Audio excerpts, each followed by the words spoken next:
गजब है, चुनाव की लीला गजब है, गजब ही गजब है, अजब है लेकिन गजब है। जो काम दुनिया में कोई नहीं करा सकता वो चुनाव करा सकता है। Believe me, everything is fair हो ना हो, लेकिन चुनाव में एवरीथिंग इज पॉसिबल जरूर है। Everything is possible in election, everything. अब क्या करा दिया चुनाव ने शेखरू? अरे चुनाव आ गए बंदरू तो इनकम टैक्स वाले आने लगे, चुनाव आ गए तो दुश्मन भी हाथ मिलाने लगे, चुनाव आ गए तो नेताजी कैमरा बंद कराने लगे, चुनाव आ गए तो पब्लिक पे फूल बरसाने लगे, चुनाव आ गए तो खुद को ब्राह्मण बताने लगे। चुनाव आ गए तो हम सबकी पोल दिखाने लगे। जय जय श्री राम। साइकिल की रफ्तार बढ़ा देना।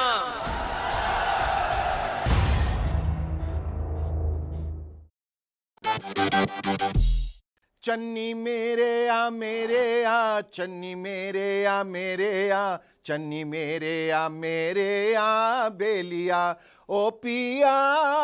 बेचारे चन्नी। क्या हो गया चन्नी के साथ शेखू? चन्नी के साथ वही हो रहा है जो क्रिकेट में नाइट वॉचमैन के साथ होता है, यानी किसी टीम को जब थोड़े से बचे हुए ओवर निकालने होते हैं और अपने मेन बैट्समैन को बचाना होता है तो वो अपने टेल एंडर को यानी पुछल्ले बैट्समैन को बैटिंग के लिए भेज देती है कि जाओ और किसी तरह आज का दिन निकाल दो। चन्नी के साथ ठीक यही हो रहा है। एक दिन जेल गए, जेल में कैदियों से मिलने के लिए एक कैदी मिला, उससे पूछा कि तू जेल क्यों आया? कहता जी मैं जेब काटता था।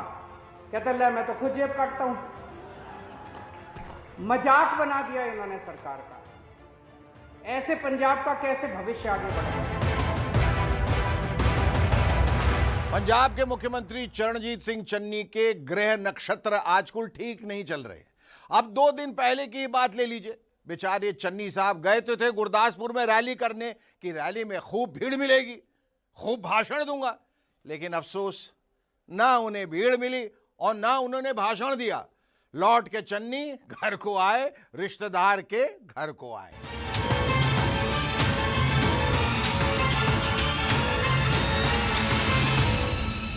आपने गौर किया? अगर नहीं किया है तो अब कर लीजिए। देखिए देखिए, गुरदासपुर की इस रैली में जितने लोग कुर्सियों पर बैठे उससे ज्यादा तो होर्डिंग्स पर बैठे हैं। देखिए देखिए, रैली से ज्यादा लोग रैली के होर्डिंग्स में दिख रहे हैं ना। आपको बता दूं कि कांग्रेस की ये रैली 12 बजे थी, लेकिन वहां तो कांग्रेस के ही 12 बज गए। मेरा मतलब रैली में सिर्फ 10-12 लोग ही आए, इसलिए चन्नी साहब रिश्तेदार के घर चले गए। लेकिन फजीयत ने घर में भी उनका पीछा नहीं छोड़ा, घर के बाथरूम तक चली आई। देखिए, अभी थोड़े दिन पहले मैं चन्नी साहब का इंटरव्यू सुन रहा था टीवी में। इंटरव्यू में कहते हैं कि मैं तो 24 घंटे जनता से मिलता रहता हूं, सारा दिन मेरे घर में लोग बैठे रहते हैं, ड्राइंग रूम में जाता हूं, ड्राइंग रूम में लोग बैठे रहते हैं, बरामदे में जाता हूं, बरामदे में बैठे रहते हैं, बाथरूम में जाता हूं, बाथरूम में मेरे साथ लोग आते हैं, वहां भी मिलता रहता हूं। मुझे लगता है दुनिया के इतिहास में पहला सीएम होगा जो बाथरूम में भी लोगों से मिलता रहता है। दरअसल केजरीवाल साहब ने बाथरूम सिंगर की तर्ज पर चन्नी साहब को जो ये बाथरूम लीडर बताया है, वो चन्नी साहब के उस बयान पर बताया जिसमें उन्होंने कहा था कि मैं बाथरूम में भी लोगों की प्रॉब्लम सुनता हूं। लेकिन केजरीवाल साहब यहीं नहीं रुके, बाथरूम लीडर बताने के बाद उन्होंने चन्नी को नौटंकीबाज और ड्रामेबाज लीडर भी बता दिया।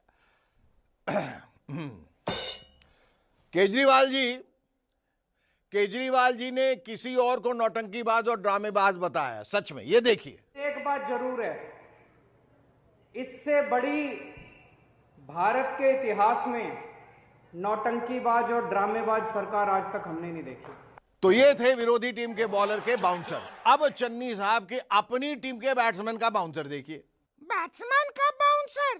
हाँ बंदरू, पता है सिद्धू पाजी बैट्समैन रहे हैं, ये मालूम है ना, लेकिन मुख्यमंत्री चन्नी पे वो बाउंसर ही मारते हैं। ये देखिए उनका बाउंसर, खटाक।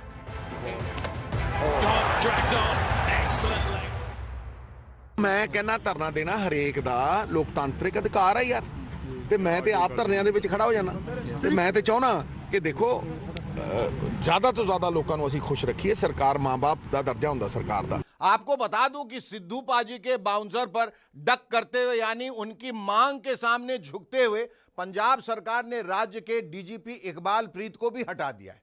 आपको पता ही है कि सिद्धू पाजी की डिमांड पर राज्य के एडवोकेट जनरल को पहले ही हटाया जा चुका है। यानी चारों तरफ से फेंके जा रहे बाउंसर पे बेचारे चन्नी डक पे डक किए जा रहे, डक पे डक किए जा रहे। क्या करें भाई, किस्मत ही खराब है बेचारे चन्नी पाजी का। पता नहीं चुनाव तक कितना डक करना पड़ेगा बेचारे चन्नी। ममता दीदी का मुकाबला करने के लिए बीजेपी और कांग्रेस के नेताओं को संस्कृत के श्लोक कंठस्थ करने होंगे। बोले तो श्लोकों का एकदम रट्टा लगाना पड़ेगा, फुलटू रट्टा। क्यों भाई? अरे बंदरू, वो इसलिए कि ममता दीदी गोवा में जिस तरह से अपना कैंपेन चला रही है उससे ये लगता है कि इस बार वहां वो संस्कृत के श्लोक सुनाकर ही वोट मांगेंगे। इसलिए मैं कह रहा हूं कि उनके विरोधी दलों के नेताओं को भी अब श्लोक याद करने पड़ेंगे, याद करने ही पड़ेंगे भैया। ओम काली काली महाकाली काली के कालरात्रि के धर्मात्म मुख्य देवी नारायणी नमस्तुते।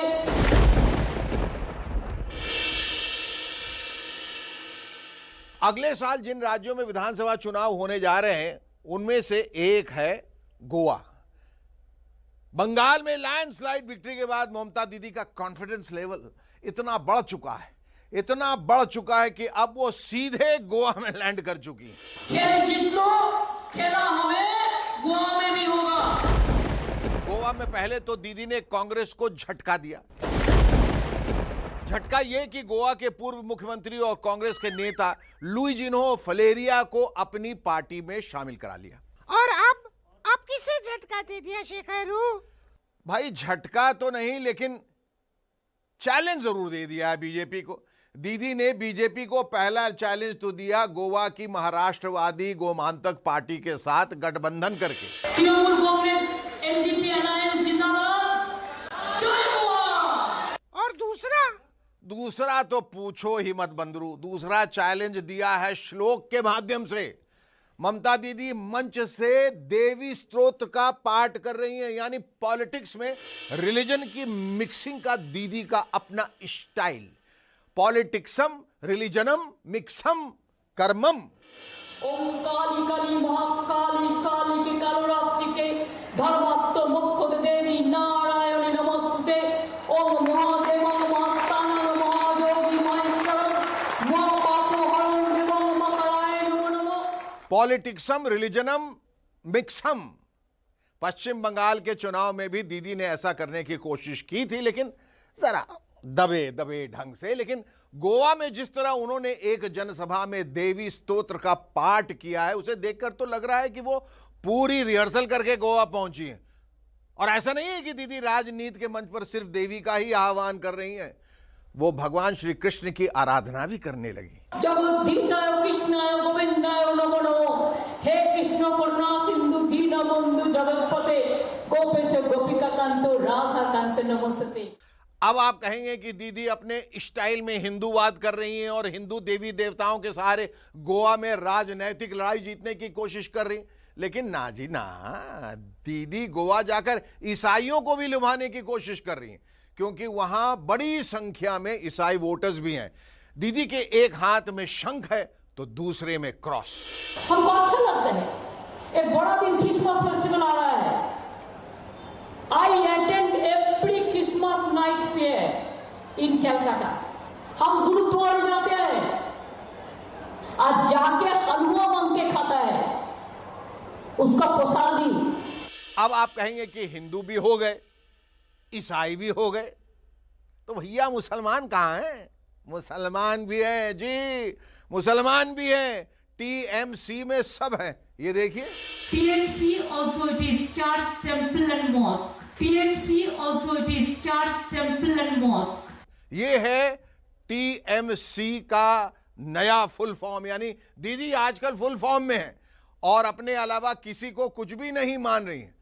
सही हिंदू भी नहीं। प्रधानमंत्री नरेंद्र मोदी ने अपनी हालिया काशी यात्रा में गंगा नदी में जो डुबकी लगाई थी, दीदी उसे भी सही नहीं मान रही। पहले बीजेपी को बोलना चाहिए चुनाव आते हैं तो गंगा में डूब जाते हैं। वाह दीदी वाह, आप पॉलिटिक्स में रिलीजन को मिक्स करें तो वो जायज, और उसी तरह का मिक्सचर दूसरे लोग करें तो ना जायज।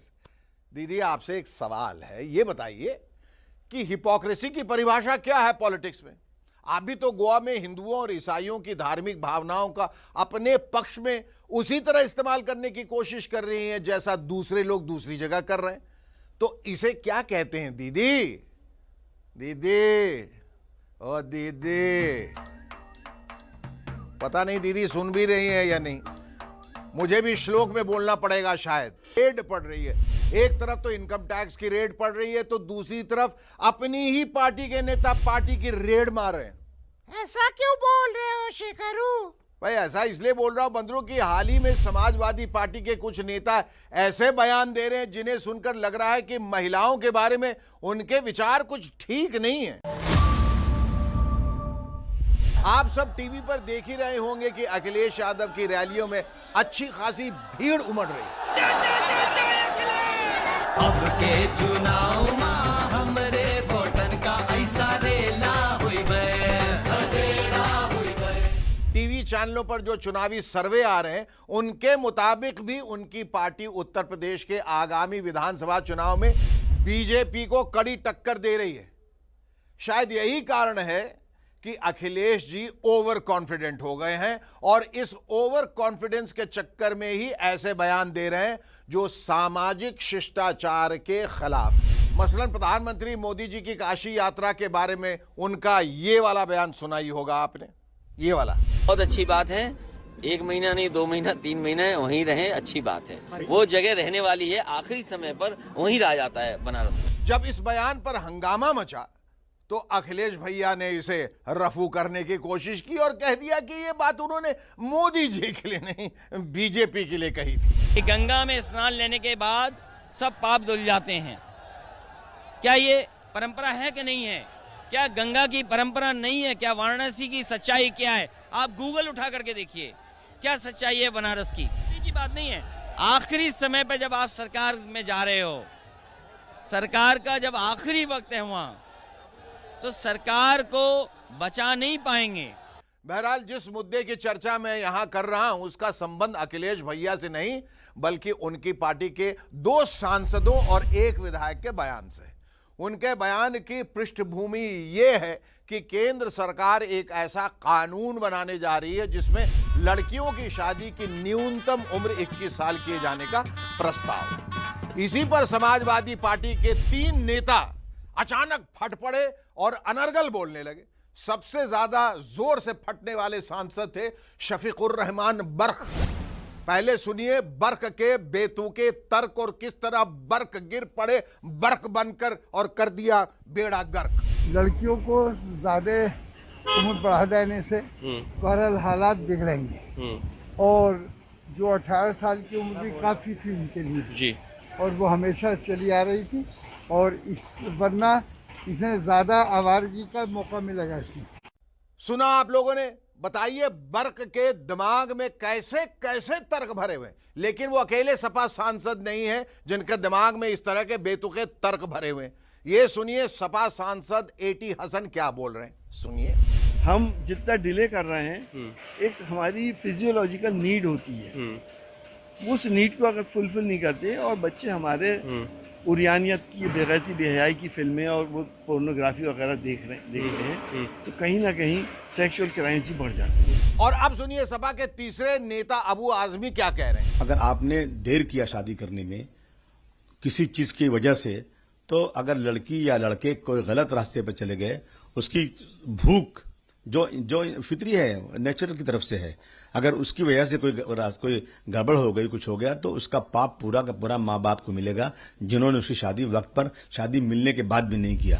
यानी मामला किसी एक समाजवादी नेता का नहीं है बल्कि कम से कम 3 नेताओं का है। वैसे बर्क साहब अब नया तर्क दे रहे हैं कि उनके बयान का गलत इस्तेमाल किया गया। ये मैंने नहीं कहा था, मेरा कहने का मकसद ये था कि माहौल अच्छा नहीं है, ज्यादा दिनों बच्चियों को अपने घर रखना ठीक नहीं है। क्या गलत इस्तेमाल हो रहा है बर्क साहब? इस तरह की दकियानूसी सोच क्यों रखते हैं महिलाओं के बारे में? उधर कहां देख रहे हैं, आपसे बोल रहा हूं। और किसने दिया है आपको यह अधिकार कि आप महिलाओं को कैरेक्टर सर्टिफिकेट बांटे, भले ही वो आपके समुदाय की महिलाएं हों? आप महिलाओं की बेहतरी के खिलाफ क्यों हैं बर्क साहब?